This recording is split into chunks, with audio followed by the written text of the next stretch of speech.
parce que ba léegi comme ni ma la ko waxee. nouveau président de la République day ñëw rek jaxasewaat lépp les mécanismes de défense voilà ñu recommencé waat mais teewul alternance ba alternance xam nga par exemple tey kenn waxatul un troisième mandat. oui réglé nañ problème bi. C'est le vote des Sénégalais. La sagesse des Sénégalais dañ lay sanctionner Sénégalais du wax dara de. dégg nga day noppi rek di daas paakam nag dégg nga ba bés ba mu génnee ko et c'est ça qui fait avancer le Sénégal. La troisième alternance était nécessaire ok mais la quatrième alternance certainement aussi sera nécessaire et cetera. waaw alors bu weesoo état de droit justice ci lañ koy dugal la justice aussi ñu bëri jàpp nañu ne elle est menacée ndax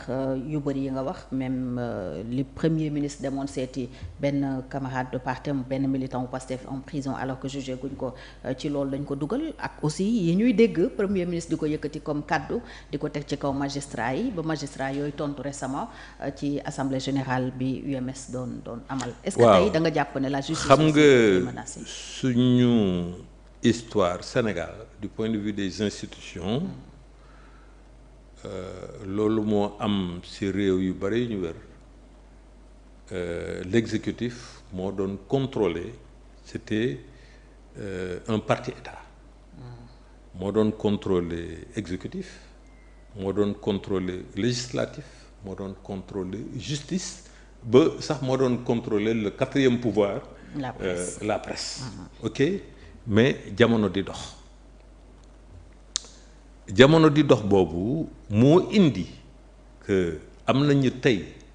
ay jeunes intellectuels sénégalais yu nga xam ne ñu ngi dans l'appareil judiciaire ñu am xam-xam ñu am gis-gis lu xew ci àddina bi donc de plus en plus ñuy assumer de manière pleine seen indépendance parce que yenn yi du exécutif moo leen di wax daf leen lii ñenn ñi yenn magistrats yi dañuy def sax zèle c'est-à-dire li nga xam ne laajuñu loon ko sax dégg nga ñu ëppal def li ñu mel moo tax ci mbir boobu dama ne ñun presse am nañ ci responsabilité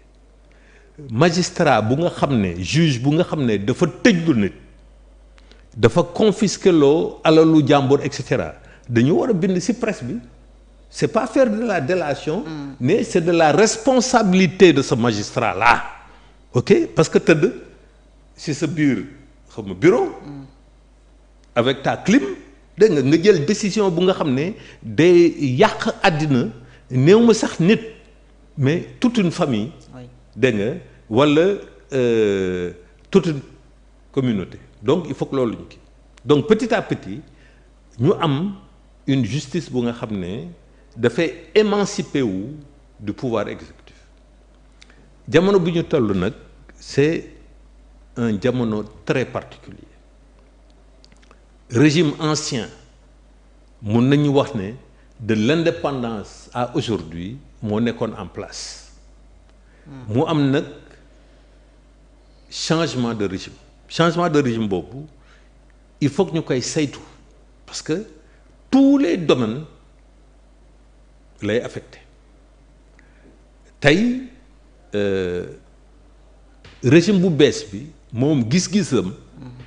mooy lu ma doon wax sànq moom parti état la bëgg dafa bëgg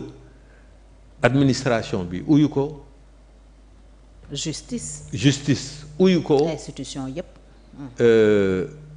parlement uyu ko ok te ba sax presse bi wane nañu ko jéem a créer une presse bu nga xam ne ci seen dogal rek léegi donc loolu mooy la contradiction principale mais comme ni ma ko waxee ci njëlbeen suñu embryon état de droit moom la ñu war a renforcer mu jóge embryon nekk xale bu nga xam ne mu ngi judd ñu koy tàggat dégg nga ba mu nekk mag ci jàmm ak salaam dégg nga pour que au contraire ñu bañ a dellu ginnaaw ñu bañ a am une guerre civile comme dëkk yu bari ñu ko amee. ñu bañ a am ay coup d'état dégg nga mais suñu processus démocratique mu gën di renforcer wu donc tey c'est dommage que ay personnalités de premier plan vraiment de grands responsables de l'État di prononcer wu contre la justice parce que lu bon kilifa même boo xalaatee dara da nga war a am retenue asamaan nag nga nekk ministre wala nga nekk premier ministre wala nga nekk président de la République li nga wax nag ne mu ngi am ay tensions au sein du parti au pouvoir c'est normal ok am na ñu nga xam ne Sonko la ñu faral moom mooy seen yàlla lu mu wax rek dëgg la ak ki nga xam ne Sonko moo tax mu falu dégg nga dafa am ay contradiction dégg nga te contradiction yooyu premier ministre ci boppam moo ko fësal ok ne mu ngi mel ni sax dañ koy tere liggéey amul ay jumtukaay kii yëpp yu mu war a am et cetera ñun lu ñuy laaj en tant que citoyen sénégalais jàmm la paix la ñu bëgg lu ñu fi dund 2021 2024 yàlla def pour mu mu bañ a musa am fii Sénégal ok jàmm la paix la ñu bëgg contradiction yi nañ ko régler au niveau des urnes ok suñu président bi ñu fal dégg nga 5 ans la pratiquement ñaari at yi dee na dëgg ñetti at moo si des comme ni ko Thiat waxee gars yi daaju ñu fi sax pont dégg nga donc bu bañee ñu folli ko il faut mu commencer liggéey nag diisoo ak sénégalais yi le premier ministre bu buggee falu 2029 dégg nga na liggéey bu nga xam ne sénégalais yi dinañ ko mën a falu mais am naa si tiitaange trop ne pour mu mun a falu fii Sénégal waaw parce que dafa bari fitna kenn du jiite réew ak fitna moom nee na moom bu dee lool mooy fitna moo leen indi ci bopp réew mi non oui fitna moo leen indi ci bopp réew bi xam nga kan moo fal Diomaye kan moo tax Pastef nekk parti majoritaire xam nga kan moo ko fal président Macky Sall ci naka moo leen yomb c'est-à-dire que dafa réprimer dëkk bi ba nga xam ne dafa luubal xaalis Macky Sall waaw moom ak son régime dafa luubal xaalis ba nga xam ne bu mu nee woon fang si bëtu ñëpp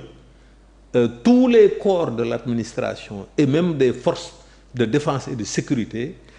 ñu nekk ay corrompus de manière notoire. Il suffisait juste nga taxaw ci benn tali nga xool suma mbokk pël scène de corruption en direct voilà oui. école pour nga mën a accéder ci yenn écoles yi il fallait la corruption pour nga mën a am ay bourses d'excellence il fallait la corruption et cetera et cetera et cetera réew mi dafa toll woon jamono bu nga xam ne sénégalais yi gis loolu dégg nga te yaakaar la ñu amoon ci président Macky Sall dégg nga mais ñu diggoon gestion sobre et vertueuse waaw ñoom ñëpp loolu la ñu gouvernance sobre et vertueuse ñii tey du ñoom ñoo waxoon ne fonds spéciaux yëpp dañ koy teggi anamu dañu yokk au contraire le montant des fonds spéciaux mais loolu sénégalais yi xam nañ ko sénégalais yi kenn mënul changer seen cerveau kenn mënul contrôler seen cerveau ñoom xam nañu donc suñu ñu teg fi jubal jubbanti y a des dossiers yoo xam ne aussi ba tey am na lu ñu jàpp ne nébuleuse la ci dossier Azer par exemple Thierno Alassane Sall. oui c'est-à-dire que xam nga man journaliste la dama jiite mbootaay le patronat de la presse sénégalaise bu pare intellectuel la tant que xuusuma ci benn dossier du mu ci mës a prononcer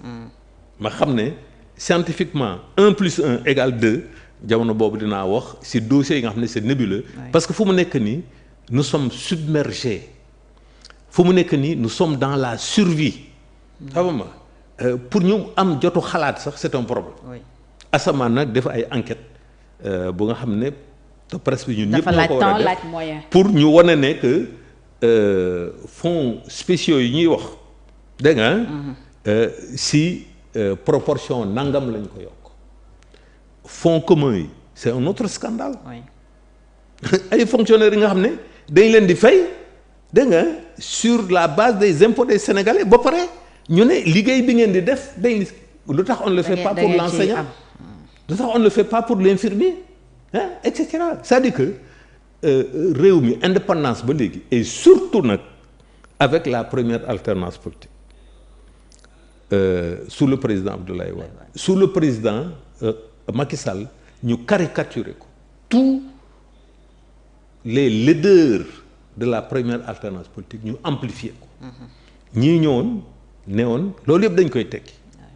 tegewuñu tous ñoom ci seen bopp. ñu ngi siy bànneexu. ok te loolu yëpp Sénégalais yi ñu ngi koy gis loolu nag moo leen di daanal parce que homme politique bu nga xam ne da ngay wax li nga xam ne respecté wuloo ko mais la mémoire des gens là elle n'est pas courte bés bu élection amee dinañ ko exprimer dans